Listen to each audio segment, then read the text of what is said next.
नमस्कार दोस्तों, मेरा नाम नीरज है। बात करेंगे बिहार पुलिस की एक नई वैकेंसी के बारे में। दोस्तों, नई वैकेंसी की जो सूचना है वो जारी हो चुकी है और आप देख पाएंगे कि 300 से ऊपर जो पोस्ट है उसके लिए रखी गई है। इसमें दोस्तों अगर आप इंटर पास हैं और आपको कंप्यूटर की जानकारी है तभी आप आवेदन कर पाएंगे। पूरी जानकारी हम आपको इस वीडियो में बताने वाले हैं, तो वीडियो आप शुरू से लास्ट तक देखिए। अगर आप एसआई के पदों पे नियुक्त होना चाहते हैं तो कहीं न कहीं आपके लिए गुड न्यूज़ होने वाला है। और इसकी जो आवेदन प्रक्रिया है वो भी चालू हो जाएगी 1 से 2 दिनों के अंदर में। तो पूरी जानकारी के लिए वीडियो में बने रहिए। चैनल को नहीं किया है सब्सक्राइब तो चैनल को आज ही कर ले, ताकि हर एक अपडेट आपको मिलता रहेगा। तो चलिए स्टार्ट करते हैं। देखेंगे तो हमारे पास में जो ऑफिशियल नोटिस है वो ऑलरेडी पड़ा हुआ है, जिसमें बिहार पुलिस अवर सेवा आयोग के द्वारा निकाला गया है। और ये जो एग्जाम है देख सकते हैं बीपीएससी के द्वारा जो सो कंटेंट कराया जाएगा, इनके द्वारा ही ऑफिशियल नोटिस निकाला गया है। देखिए बताया गया है बिहार सरकार गृह विभाग आरक्षित शाखा में आशु सहायक अवर निरीक्षक स्टेनो असिस्टेंट के पद यहाँ पे नियुक्ति, यानी कि यहाँ पे क्लियर बताया गया है कि आपका जो एएसआई का जो पद होता है इसके लिए निकाला गया है और रिक्त पदों पर प्रतियोगिता परीक्षा के आधार पर सीधी नियुक्ति हेतु विज्ञापन। देख सकते हैं कि यहाँ पे आपको जो है सो 17/1/2025 तक जो है सो अंतिम तिथि रखी गई है। यानी कि आवेदन की प्रक्रिया का जो लास्ट डेट है वो 17 जनवरी तक आप कर पाएंगे। पूरी जानकारी यहाँ पे निकल के आ गई है कि किस प्रकार से रहेगी। तो देखेंगे तो पद का नाम है आशु सहायक अवर निरीक्षक, जिसको कि स्टेनो असिस्टेंट सब इंस्पेक्टर कहा जाता है। लेवल 5 के अनुसार से पेमेंट मिलेगी 29,200 से लेके 92,300 रुपए तक की जो सैलरी है वो रहेगी।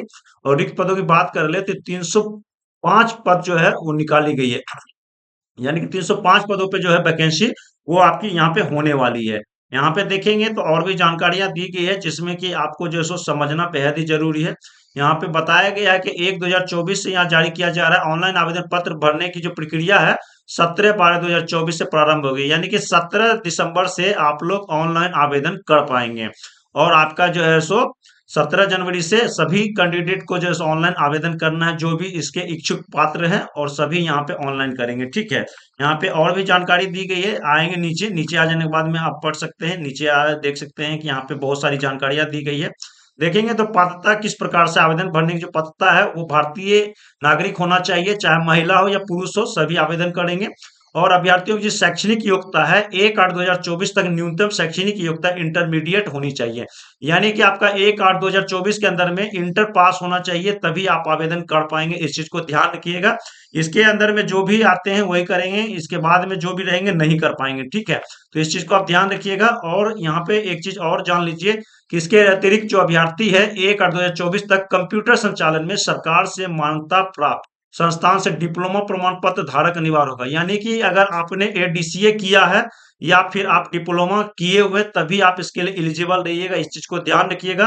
तो ये आपको यहाँ पे क्लियर समझ लेना है। और उसके बाद उम्र की जो गणना है, उम्र सीमा की गणना 1/8/2024 के आधार पर की जाएगी। अभ्यर्थियों की उम्र है 1/8/2024 को मैट्रिक अथवा समकक्ष प्रमाण पत्र के अनुसार निम्नवत होगी। तो ये यहाँ पे आपको इम्पोर्टेंट है कि आपको एडीसीए या फिर डिप्लोमा होना अनिवार्य, तभी आप इसमें कर पाएंगे। और यहाँ उम्र सीमा की बात कर ले तो यहाँ पे आप देख सकते हैं कि 18 वर्ष से अधिकतम 25 वर्ष की जो एज होगी ना वही होगी।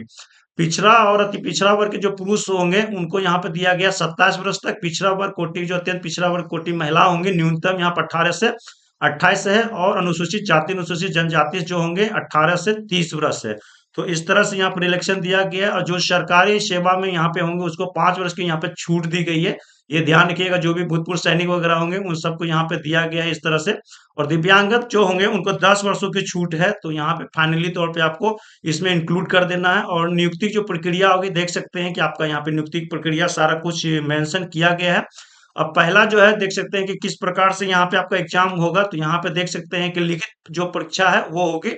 और यहाँ पे आपको 100 जो बहुविकल्पीय प्रश्न होंगे जो 1 नंबर का होता है वो आपको यहाँ पे दिया जाएगा। और उसमें कम से कम पास होने के लिए 30 अंक आपका होना अनिवार्य है। इस चीज को ध्यान रखिएगा। अगर उसमें पास कर लेते हैं तो सेकेंड फेज में आपको यहाँ पे फिर जो है सो 200 अंकों का जो है सो एग्जाम होगा इस तरह से। और अगर आपका इसमें गलत होता है तो देख सकते हैं कि गलत में 0.2 अंक जो है सो काटा जाएगा। तो इस तरह से यहाँ पे आपका माइनस मार्किंग भी रखा गया है। उसके बाद में फिर आगे जो है सो जब ये सब कर लेते हैं तो फिर आपको यहाँ पे पूरी जानकारी दी गई है इस तरह से आपका यहाँ पे होने वाला। और इस चीज को ध्यान रखिएगा कि इसमें जो है सो आपको यहाँ पे हिंदी जो है सो आपका टाइपिंग वगैरह भी होना चाहिए। यहाँ पे आपका जो पात्रता की जांच है देख सकते हैं दिया गया है कि लिखित परीक्षा में सफल विद्यार्थियों को हिंदी एवं अंग्रेजी टंकन की जानकारी होना आवश्यक है, यानी कि आपको टाइपिंग होना अनिवार्य है। अगर आप टाइपिंग नहीं जानते हैं तो नहीं कर पाएंगे। देख सकते हैं कि हिंदी के लिए आपको 80 शब्द प्रति मिनट यानी 5 मिनट तक लेखापाल द्वारा की जाएगी। इस तरह से यहाँ पे ध्यान रखिएगा।